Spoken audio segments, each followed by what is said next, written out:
Following the Malaysian Grand Prix win at Sepang, Scuderia Ferrari Technical Director Pat Fry gives an assessment of the first two races.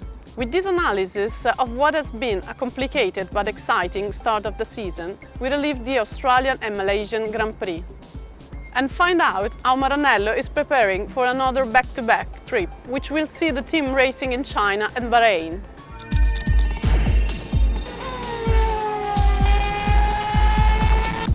One driver leading the championship, the other one with no points. How can you explain to the tifosi this contradiction?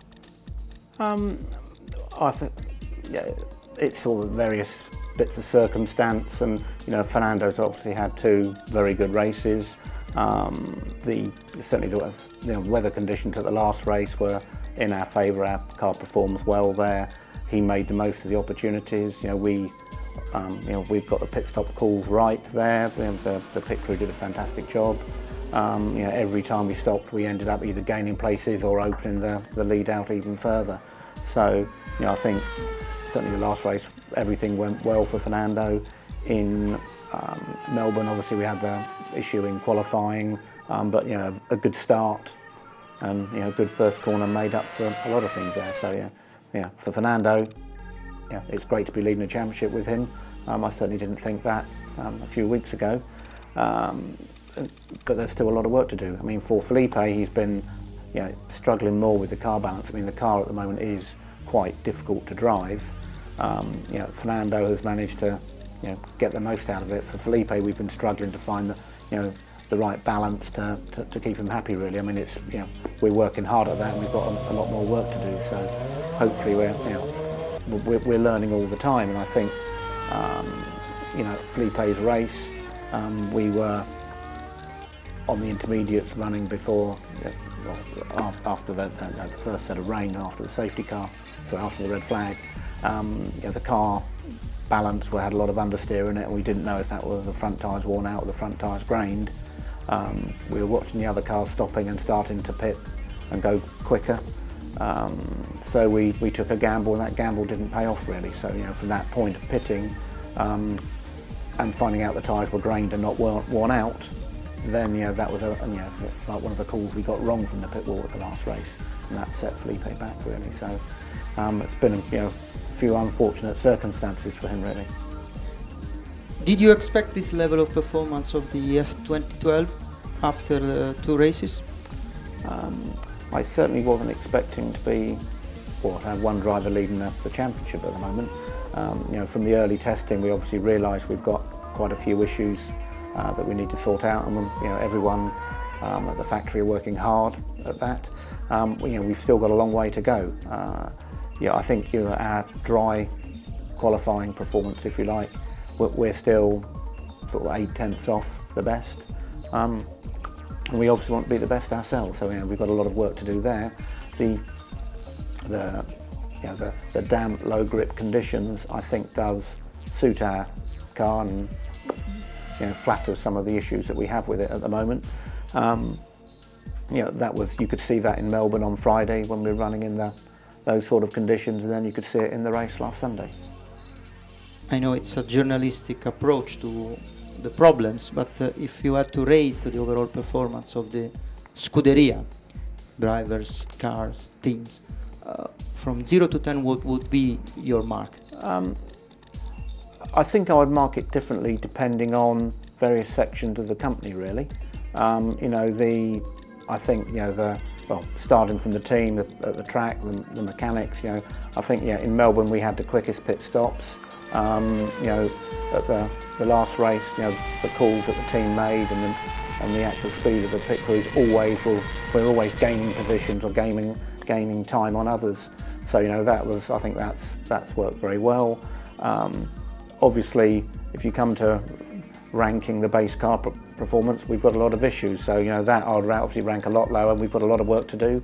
I think the way the team's responding is very good. I mean, obviously, at times like this, it is quite difficult and stressful when when you're trying to play catch up.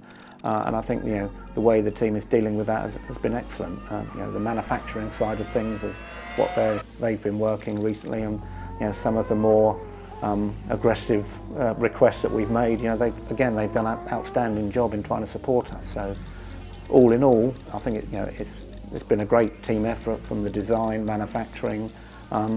You know, we haven't done a good job of getting the race car out being quickest straight away, have we? In terms of the other competitors, what is your opinion? Did you see any surprise from what your expectations were after the testing?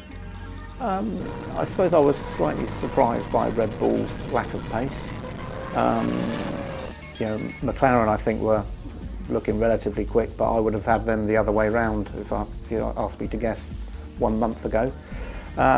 Yeah, Mercedes are looking quick, but they still have similar rear tyre degradation issues to years gone by. So they're always going to be there in qualifying, but in the race their pace drops away. And I think Lotus, the other team that have done a good job. I mean, they were looking quick all the way from the first test in Jerez. What will be the next step in the evolution of the car? There are a lot of rumors of new chassis and completely new car coming in Barcelona. What can you tell us about it? Well, we're constantly working on improving the issues that we have. Bits are coming through as we can, as we find that where we've got the issues or we find performance, we're trying to get that to the races as quickly as we can. So there's 5 updates coming for the car for China. Some are quite visible, some will be hidden and be difficult to spot.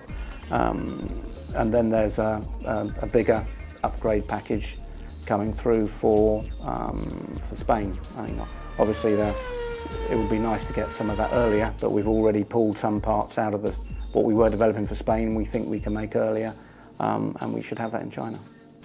From a technical point of view, what are the characteristics of the Shanghai circuit? Well, it's a good mixture, really. I mean, there's a lot of long, low-speed corners where you need a good front end. There's lots of braking and turning at the same time, particularly carrying speed through the first corner into the second is interesting. It's a good combination. And there's some really reasonable high-speed corners as well. And then the 1.3 kilometre straight as well with the DRS zone at the end of it should be interesting for the race. In 2012, Formula One returns to Shakir for the first round of the season. Felipe Massa runs through the characteristics of the Bahrain track and recalls memories of a Grand Prix that has often seen him standing at the podium.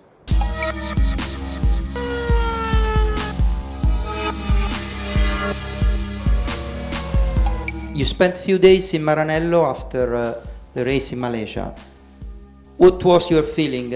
More disappointed, more angry? Well, I think more disappointed, to have for sure 2 races without the points, 2 races that it was not how you expected, to start the season, but also angry to find everything back, So I spent many days in Maranello doing a lot of meetings, simulators, and just trying to understand everything happens, And I think it was very, very positive, to be here in Maranello to understand everything, going through every point, analyzing the races, analyzing everything happens, and also trying to change, I think this is, you're angry for that, and really believe that is where we can find and what we will find. In your career you had several very difficult moments. In your view, this is one of the most complicated? Well, it's true. I mean, my career had a lot of very difficult moments, and I would say I always pass through, these difficult moments, and I always change it, become stronger, So it's true that, I mean, the moment is not nice, and it's never nice, to have a difficult moment, but you know, just looking for I can go out of this moment, you know, and get back to what I know I am able to do. I was always able to do, you know, and just working very hard to change this and make, you know, the situation like I always had in my life. In the past days, Montezemolo, Domenicali, and Fernando as well said nice things, nice words about you. How much important is to feel the support of the team, the trust of the team? I think it's very important. I mean, the support of the team, you know, is very, very important for a driver, you know. It's very important to have the team pushing you and helping you in every direction. So I know, you know, I didn't do what the team expect, and I didn't do what I expect, you know, in the first 2 races. But you know, really doing everything I can to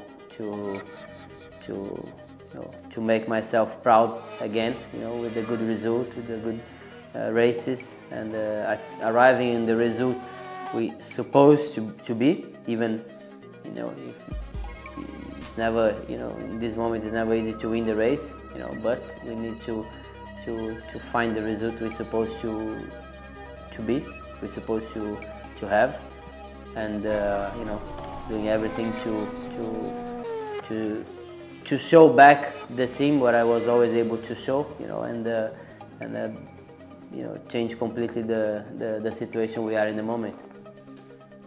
Bahrain has always been a very special place for you. You won there twice. You did the 2nd place. You was in pole position. You were in pole position. Are you happy about coming back in Bahrain?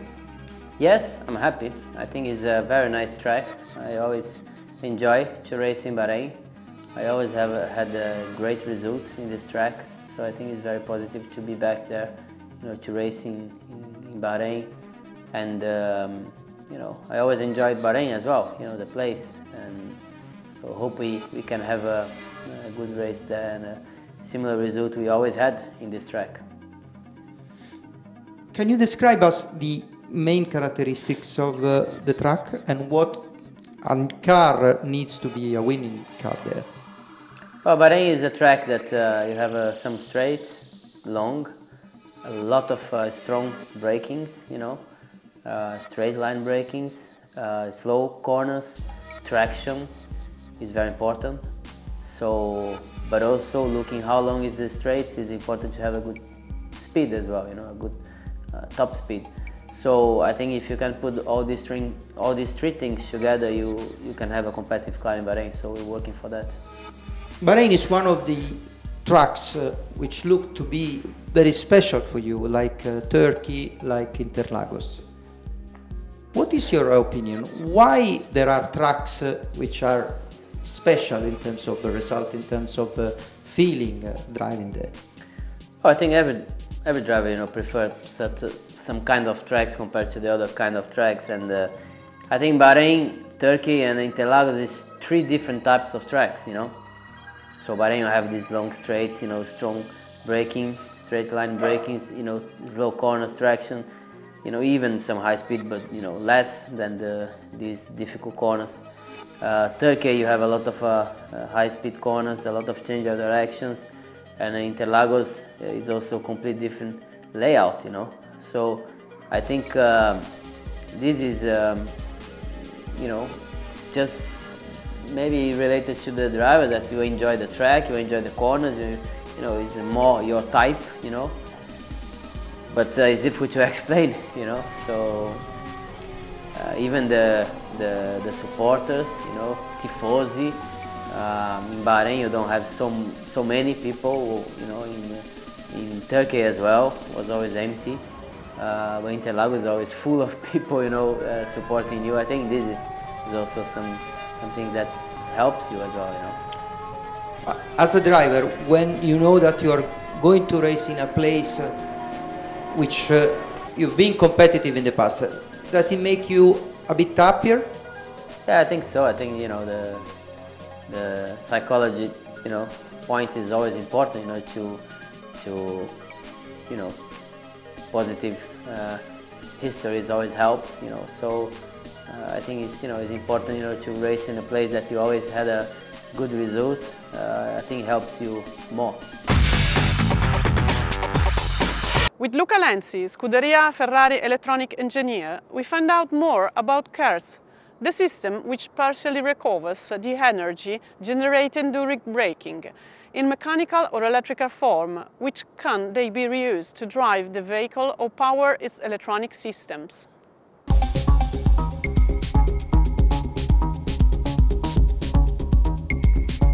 KERS, Kinetic Energy Recovery System. It has been introduced in 2009 by Ferrari and a few other teams.